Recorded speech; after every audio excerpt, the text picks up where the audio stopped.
Welcome to Scrolling to Death. Today, I'm joined by Kris Perry, who is the Executive Director of Children and Screens Institute. Welcome, Kris. Hi, nice to see you. Nice to see you too. So can you first tell me a little bit about your experience in the space and how you came to work with Children and Screens? Children and Screens is a nonprofit organization that's set up to help children live their healthiest life in a digital world. Mm-hmm. We do that through addressing novel, objective scientific research and media's impact on child development. And we take that research and translate it into tools that parents, children, caregivers, practitioners, policymakers can use to take action to improve the lives of children in this digital world. And how did you come to work with Children and Screens? I've spent my career in the early childhood development and child advocacy world. Mm-hmm. I've been active in California, but also in national issues with time in Washington, D.C. And a couple of years ago, I became increasingly concerned by the impact of digital media on child development and some of the disruptions that we were seeing, particularly during the pandemic, to children's well-being. And so I jumped at the chance to come to the Institute to learn more and do more on this topic. Great. Thank you. I am also very interested in child development and how much we're pushing media on kids at young ages, particularly in the educational space. So why don't we start there? And then I have lots more to jump into, but I am fascinated with how much we rely on screens in the educational programs. And I have kids that are 8 and 6 and 3.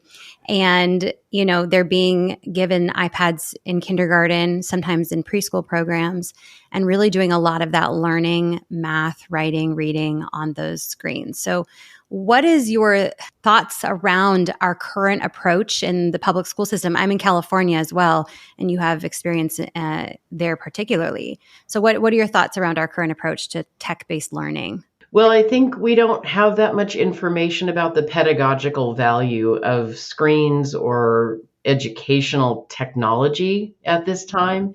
Mm-hmm. We hosted a research retreat a couple of years ago, and we explored this topic in depth for 5 days. And we brought researchers in from around the world to help us better understand what the real benefits could be of ed tech and what some of the challenges are. And we came away from that retreat feeling like additional study is necessary. Mm-hmm. There, particularly with very young children, like your children, all under the age of 8.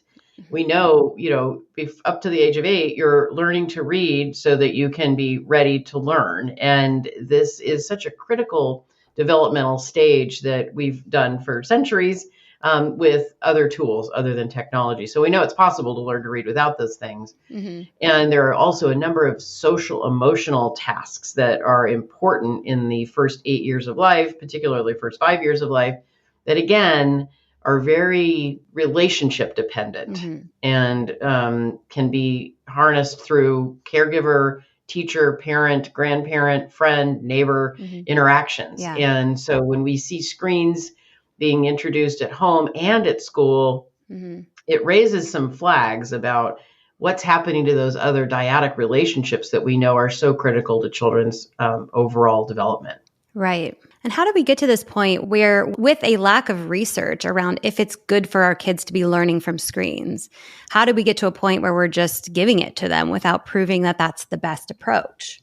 That's an interesting question. And for a minute, maybe we should just step back and think about education policy in the United States just for a second. Sure, yeah. And then we'll be able to, I think maybe we can connect a few of these dots together. But we know in the United States that there's a very large role that the federal government plays in education funding.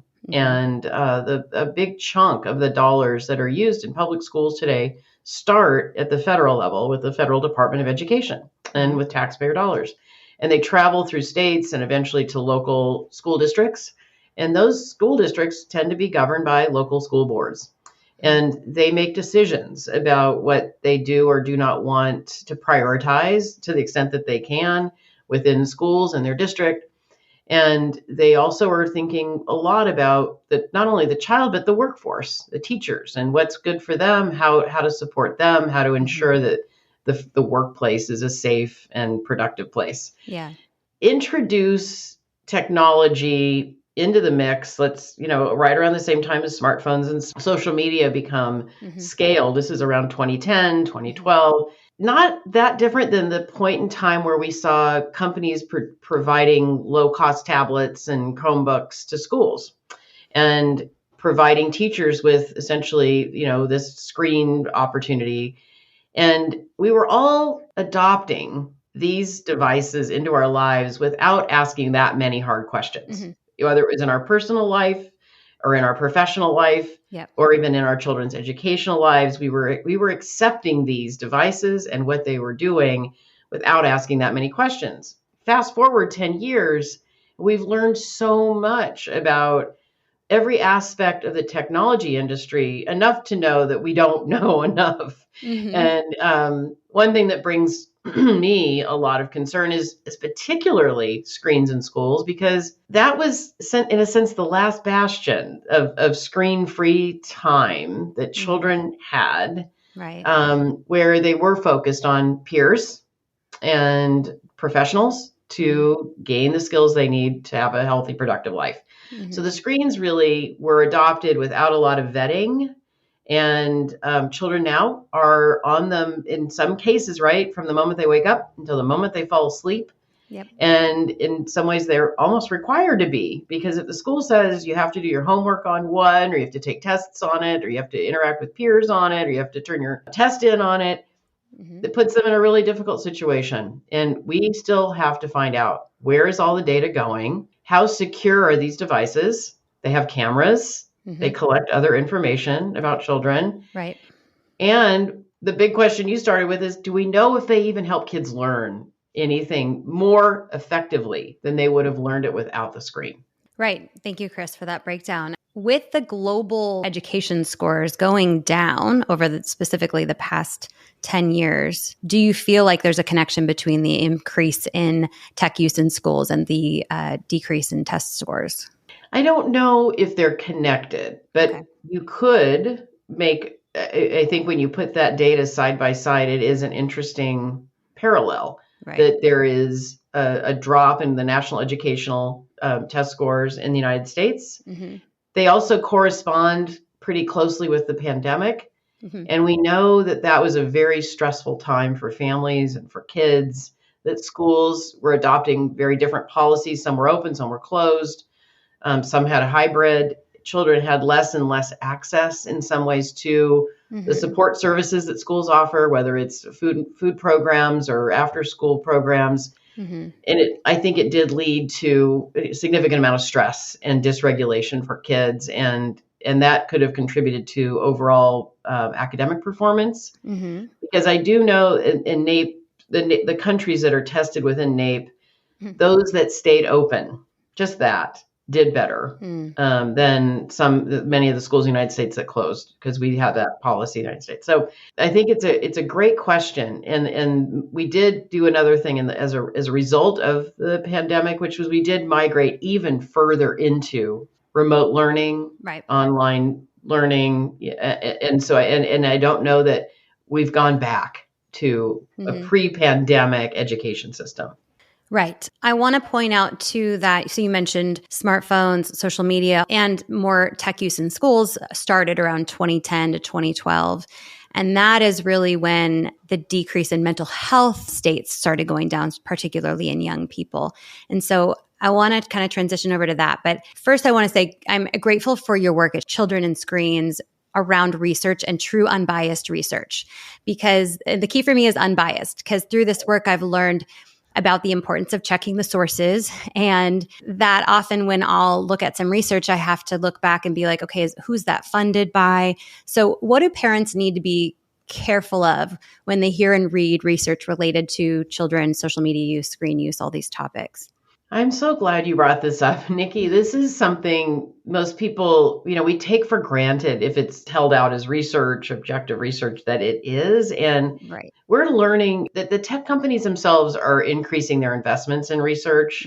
We do not take any tech funding. We are unbiased, and we're really transparent about our funding, so that you can you can take what we're offering and knowing that. And we think that's actually a major asset at the Institute. And one thing that's difficult, though, is that we have really woefully underfunded research on this topic for the past decade.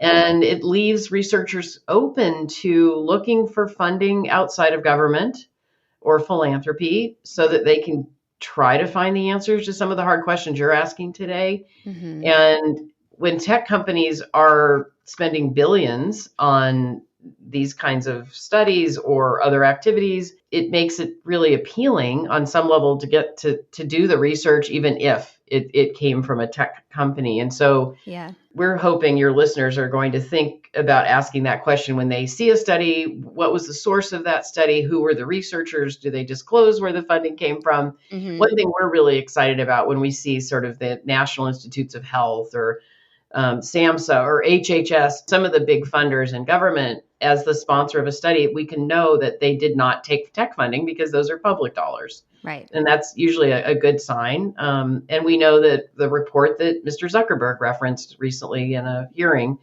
was produced by the National Academy of Science, Engineering, and Medicine, Newsom. That institute does a lot of really great research. And so it's good to point out that even with the lack of funding for this important area of study, people are doing research without taking tech funding. And it's important to lift those up.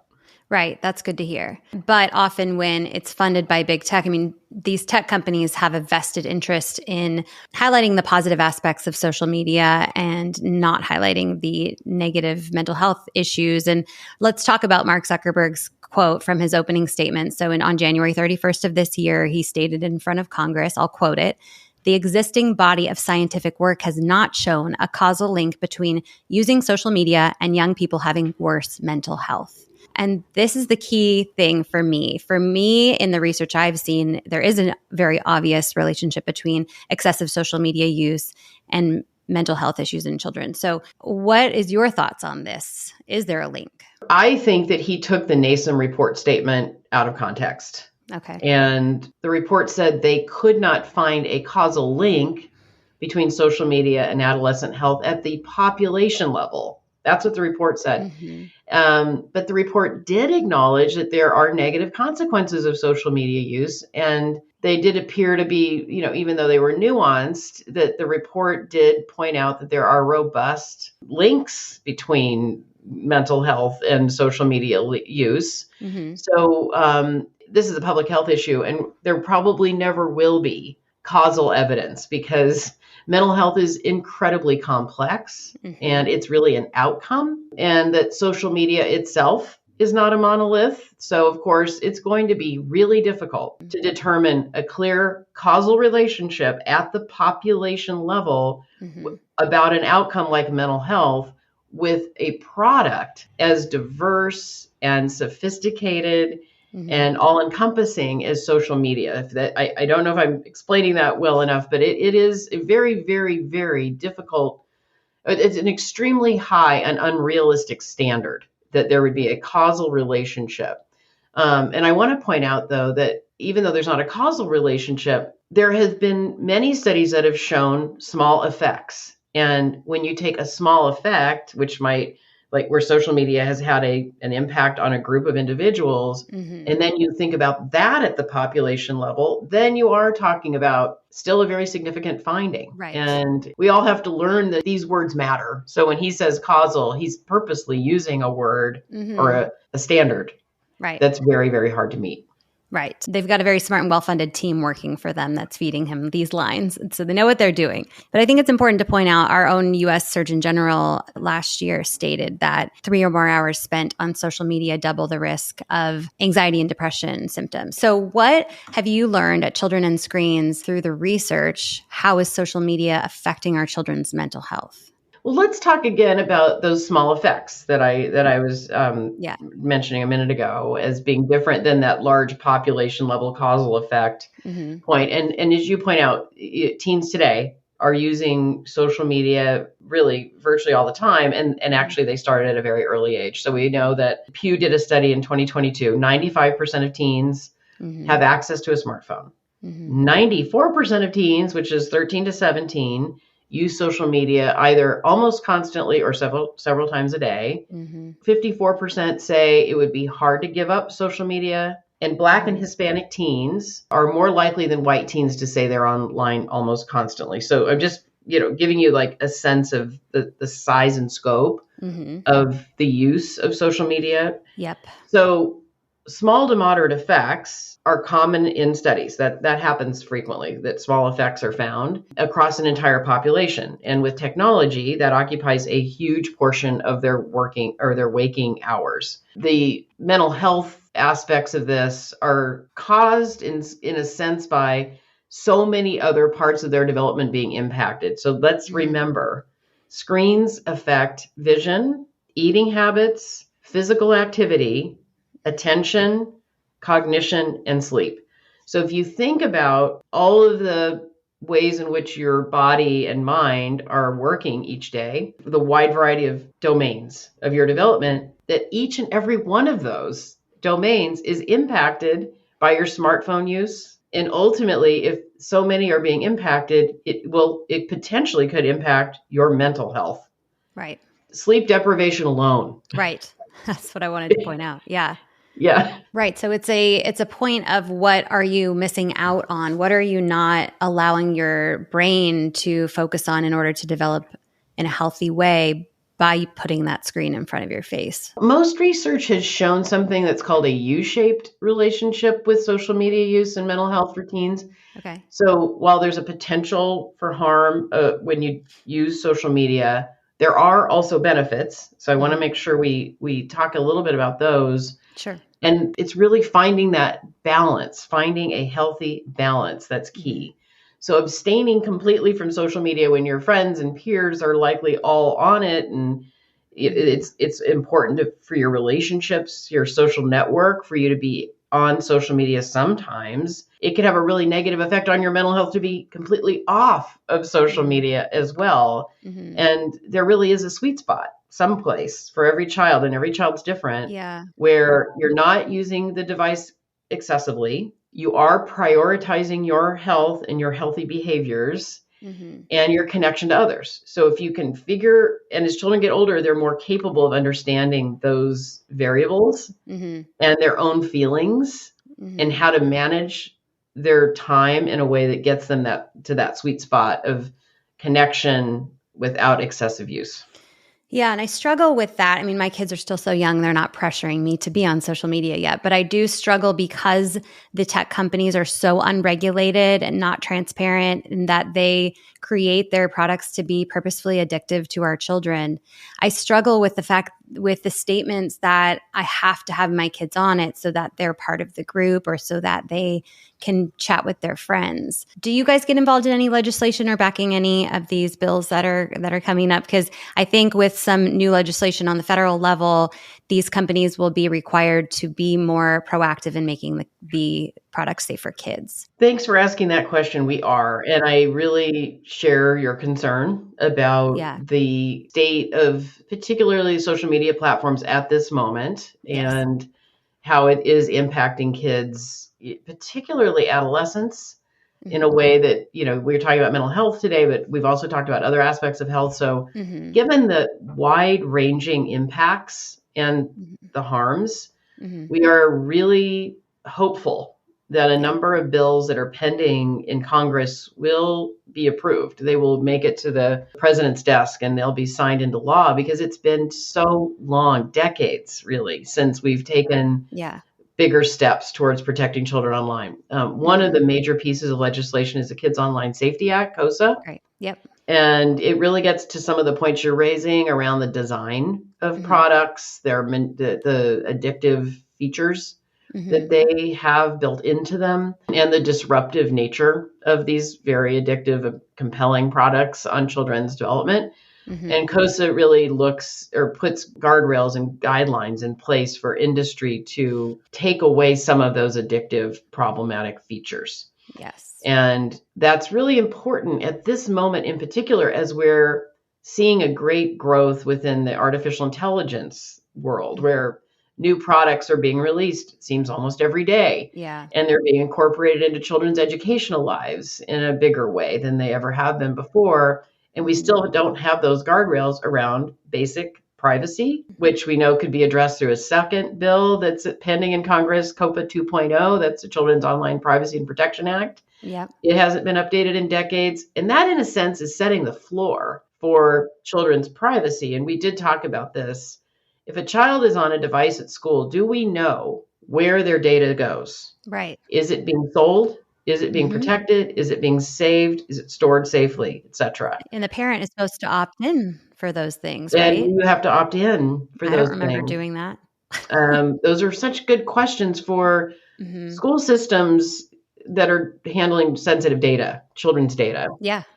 And COPA would help make more of those questions a requirement for companies that are interacting directly with children.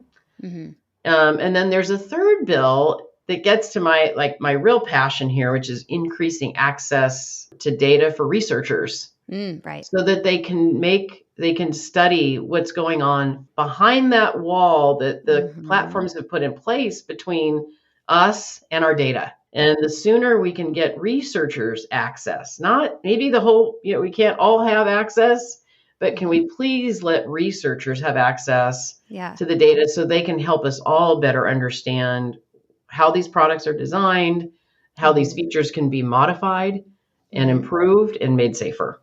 Right. And how much harmful content is being served to children? Because that's a lot of what I cover. Some of the reports of, a group created a bunch of TikTok accounts as 13-year-olds and they were served suicide content within 14 minutes of scrolling.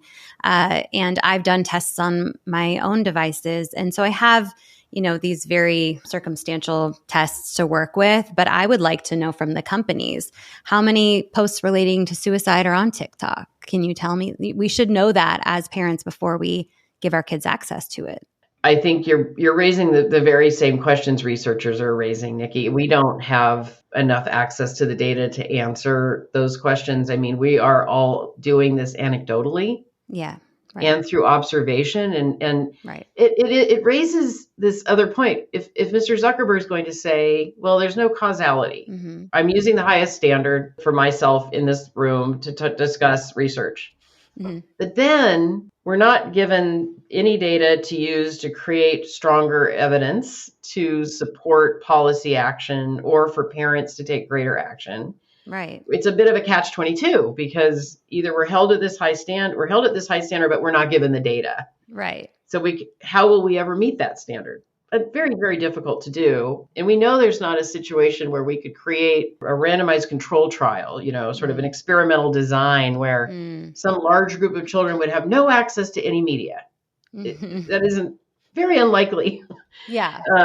So we have to come up with and there are very rigorous research methodologies that will get us some very good evidence and we could then build strong recommendations around that for future companies that want to do better. Yeah, right. That data for researchers being made available, that's within COSA? No, there's a third bill, PATA. PATA that would it's a very small bill that would allow for researchers to apply to the National Science Foundation for essentially approval to do research. And so there'd be a third party that would help govern this relationship between researchers and the platforms so they could have access to it. And they would have to present their study, it would have to be accepted, and then the data would be given to them. Okay, amazing. So I'm very hopeful for some of these bills to pass. But in the meantime, parents are kind of left with having to figure this out on our own and try to extrapolate what information is being presented to us. And we've talked about social media already, but what about general screen time? So we hear a lot of things like children under 2, no screen time at all, or, children 3 to 5, 1 hour is okay. Do you have any general guidelines based on the research that you have performed or reviewed for parents related to screen time? We're working on that. And you raise a good point. There really aren't that many guidelines available to parents. Yeah. There is the under 2, none, if possible, other than maybe video chatting with grandparents. Right. Yep. And then it's a bit of a cliff of guidance and guidelines, and yet parents are clamoring for more help. On our website, childrenscreens.org, there are lots of tip sheets and parent advice webinars. So we really strongly encourage people, if they want to go and explore different topics, you can hear directly from experts on those topics so that you're gaining more knowledge about what they know. Yeah. But in the meantime, we are beginning the process of working to develop these guidelines. And I'll tell you what the challenges are. You have 3 children. They are very different from each other, I suspect. Yes. And you're just one family with 3 children, and they're all different ages and stages. And then they have their own unique personalities. Yeah. So when you go to make this decision, how much is the right amount? I would say it's maybe not the best place to start. That's maybe not the best question to ask when you start this question. And instead, you should think more specifically about the child you're thinking of, the age and stage and temperament of the child. And then think about all those developmental tasks we talked about earlier that you're very anxious for the child to master, to accomplish.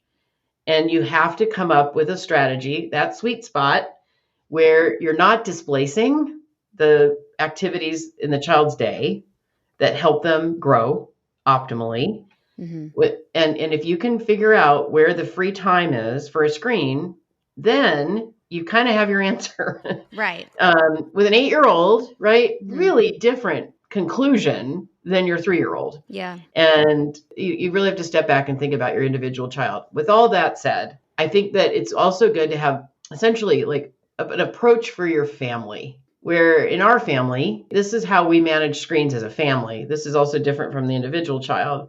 We don't have screens at the dinner table. We don't have screens in our bedrooms. We don't watch TV during breakfast. We have a computer in the living room, and if you want to check social media on it, you can, but you don't have a smartphone until you're in high school. You get the idea. So as a family, you can establish those norms immediately, and you hold them throughout their childhood, so that no matter what's going on with smartphone use or social media use, the family media norms are in place. Right. And those are all about the child's optimal development. And then individual children are getting the privilege or access to something as they get old enough to handle it. Yeah.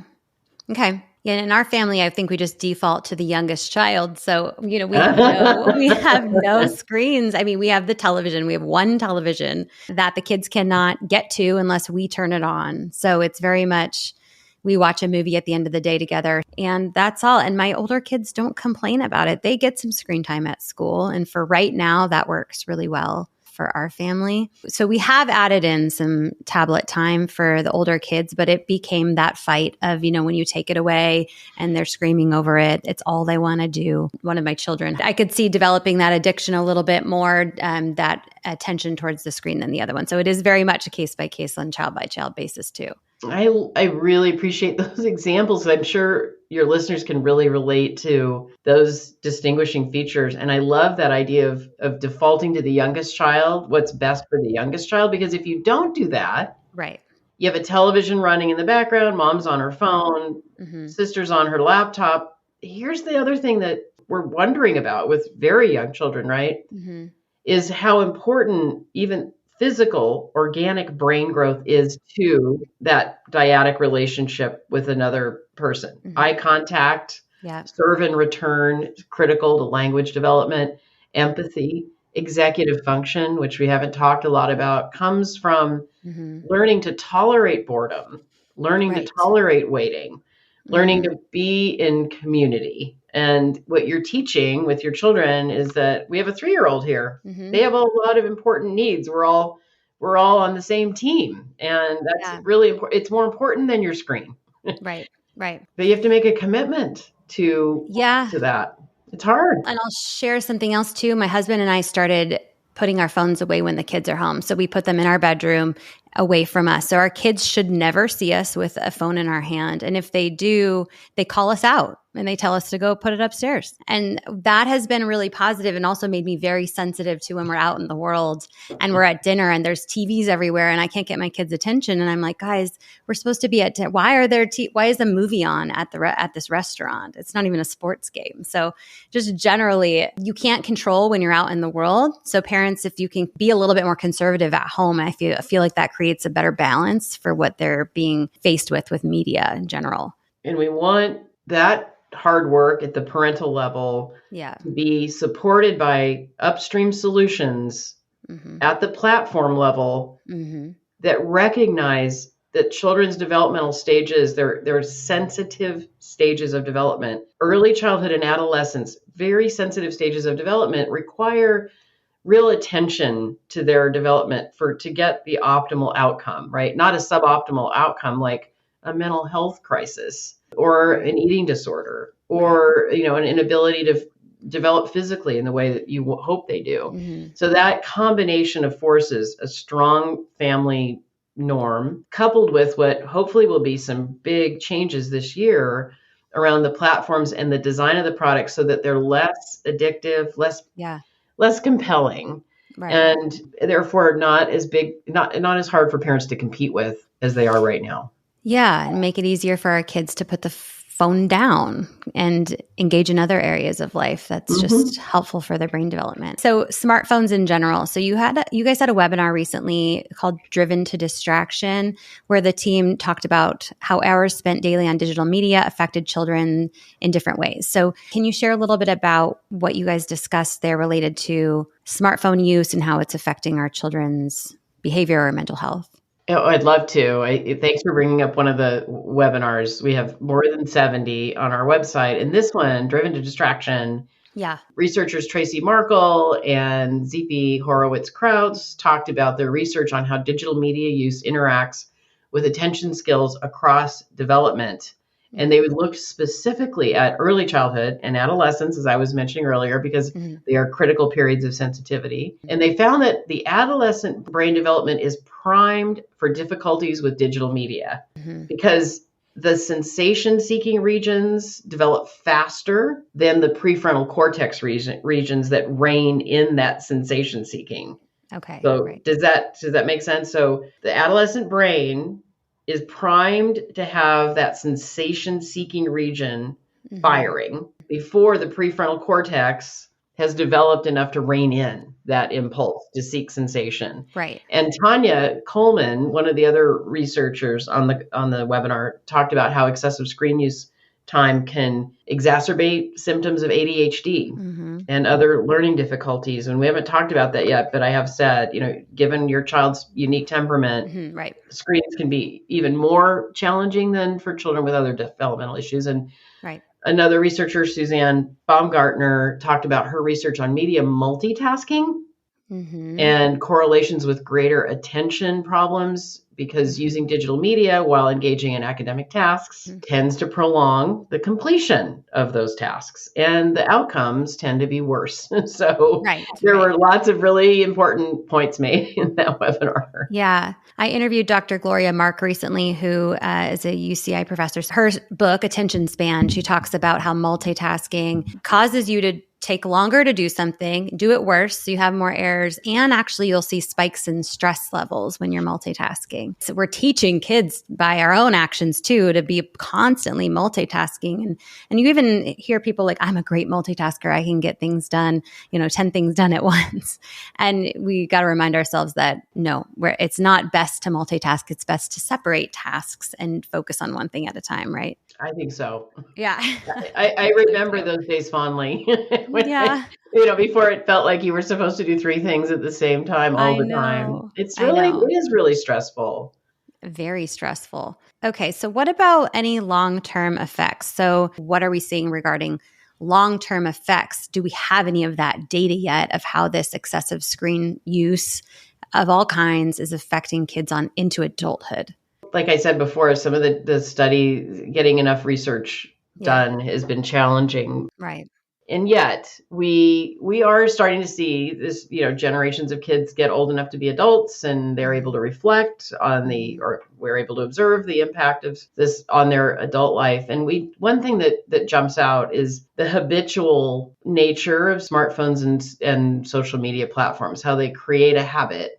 And if you're young and you build that habit into your life, it's a very hard thing to stop doing. And so we know that children who have that habit may have a more sedentary lifestyle, and that can lead to some bad outcomes later on. We know that there has been some research on kids who watched in the 90s who watched more TV were at a greater risk for obesity and diabetes in adulthood.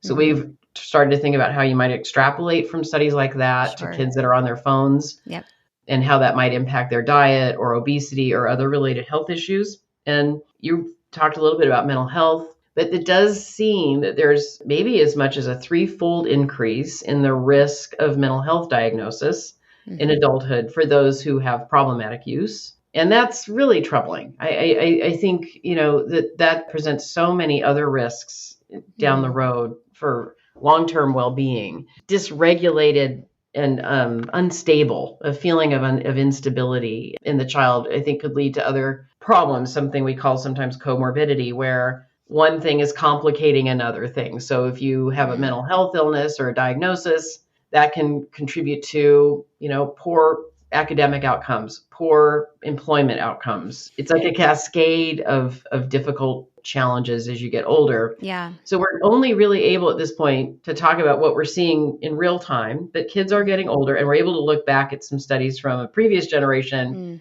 where they took on a new technology, maybe went too far, and have had some difficult outcomes. Okay. Parents are just eager for this information. We don't want our kids to struggle. We want to set them up for success through making smart decisions in our homes and giving them access at the right time and the right amount of access and the right conversations. And so it can be overwhelming and confusing. And, just my goal at this podcast is to clear things up for parents a little bit. So to close us out here, what are some big time recommendations for parents, things that stand out for you in your work that you want to make sure parents take with them when making decisions in their families? Communicate from the earliest ages and stages of your child, your grandchild. Talk about technology, talk about its benefits, talk about its risks, talk about how it's designed and what the companies gain from your use, so that children are really armed with the same information we're armed with, that this is a product that is benefiting some, but not all. And you have to use it sparingly, because if you overuse this product, you may experience some pretty unpleasant side effects. And it's not too young, even with a 3-year-old, to talk a little bit about why you can't have this much right now. Yeah. And I think that those are some very simple, proceed with caution and communicate and set those family norms in a way that you can sustain. It's not good to have big reactions and take things away and then give them back. That sort of intermittent control. Take control.